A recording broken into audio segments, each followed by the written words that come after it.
Que a graça e a paz do Senhor Jesus Cristo, vinda da parte de Deus e da parte dos homens, sejam multiplicadas sobre a tua vida, amém?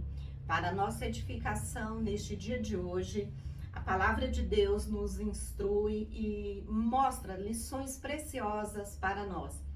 No livro de Juízes, no capítulo 6, narra a história de Gideão. Os olhos de Deus, ele passam pela face da terra para contemplar maus e bons, está escrito. E Deus nos vê como indivíduos de maneira bem particular.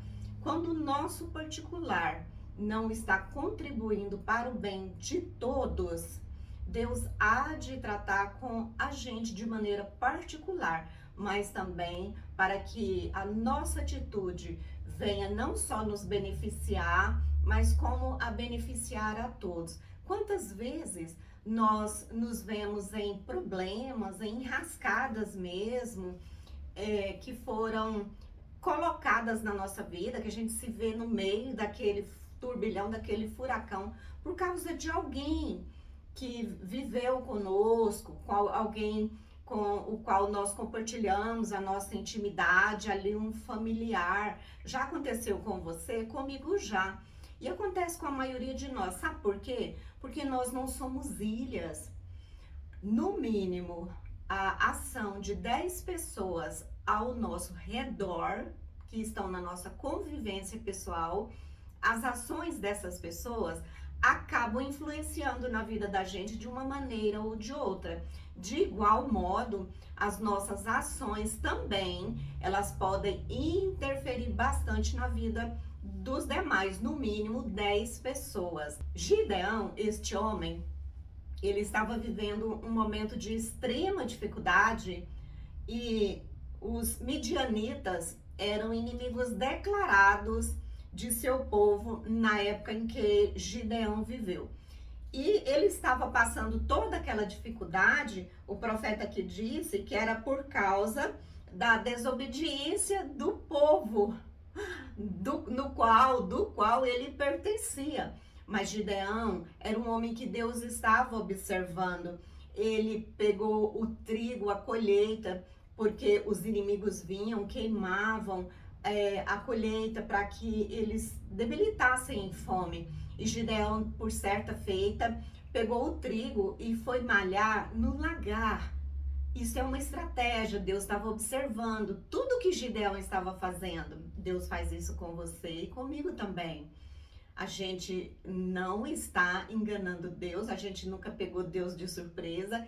Ele está de olho em todos os movimentos para que no momento oportuno ele venha entrar com providência na nossa vida. Foi assim com Gideão.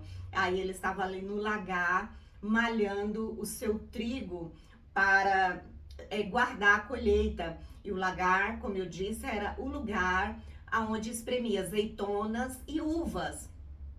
A eira, que era o lugar onde malhava o trigo.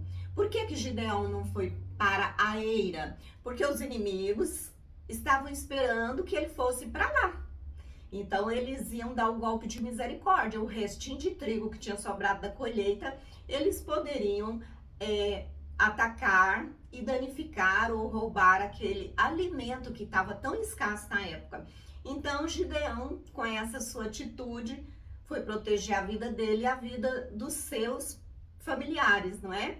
E quando ele estava ali, o anjo do Senhor apareceu para Gideão e falou: Gideão, homem valente, e chamou ele de valente. O Senhor é contigo, vai nessa tua força. E o que ele começou a falar? A autoestima dele estava no chão. Ele não se via como Deus o via, porque Deus estava vendo Gideão forte, capaz, estava observando que ele era disposto, trabalhador, valente, ele era mesmo. Mas Deus o via como forte, como valente, porque Deus é com ele. Deus é que ia dar a força, a capacidade, tudo que Gideão necessitava. Então, ele começou ali a se diminuir diante de Deus, achava que ele não era nada, nem ninguém. Quem sou eu, meu Deus? que Deus falou para ele que através dele iria libertar aquele povo daquele sofrimento e dos seus inimigos. E ele não se sentia capaz de jeito nenhum. E Deus falou para ele, mas eu vou estar contigo. E o que aconteceu? Assim que Deus se manifestou a Gideão, tem algumas atitudes aqui importantíssimas que é muito louvável, é benéfico se a gente praticar.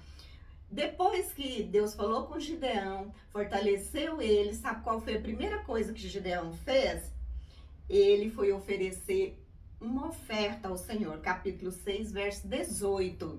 Depois que ele ofertou, sabe qual foi a segunda coisa que ele fez? Tá lá a partir do verso 25 deste capítulo. Ele destruiu os ídolos de Baal na época. Mas ídolo não é só uma imagem de escultura, não. Às vezes nos nossos corações a gente tem ídolos, pode ser coisas ou pessoas. Então olha a sequência. Primeiro, quando nós ouvimos Deus falar, a gente oferta ao Senhor. É dinheiro também, mas não só. As nossas atitudes, cada palavra, cada pensamento, cada ação deve ser voltada como que para o Senhor, sabe? Com intenção pura. Ah, mas eu não consigo ter uma intenção pura. Chama o Espírito Santo que ele ajuda a purificar as intenções dos nossos corações. Então, nós podemos ofertar ao Senhor aquilo que o agrada, que venha louvar e glorificar seu nome. Então, Gideão ofereceu uma oferta, tirou os ídolos do coração, né? Que na época era Baal em questão. E depois ele edificou ao Senhor, seu Deus, um altar. Então, onde que Deus habita hoje? Jesus Cristo está sentado no trono, está escrito na palavra, à direita de Deus Pai, mas nós somos o quê? Quem recebeu Jesus no coração é templo do Espírito Santo de Deus, edifício de Deus somos nós, está escrito. Então, o que ele fez? Ele edificou ao Senhor um altar. Nessas sequências, eu sei de mim que a partir de amanhã eu vou observar essa sequência bendita que Gideão foi fazendo. E Deus fez o quê? Deus deu uma estratégia maravilhosa para ele. Lê o capítulo todo, é magnífico. E enviou com ele 300 homens, só 300 homens, para guerrear contra os midianitas. E lá no capítulo 17, no verso 12, está escrito assim, que os midianitas, os amalequitas, os povos do Oriente, que estavam vindo contra seu povo, né, contra Israel do Senhor, eles cobriam o vale como gafanhotos em multidão, e eram seus camelos em multidão inumerável, como a areia que há na praia do mar. Eles não tinham a menor chance, mas Deus fez o quê? Deus deu uma estratégia para Gideão e os seus homens. E Gideão não questionou, não. Era assim, a estratégia era um absurdo. Nem armas eles iriam levar.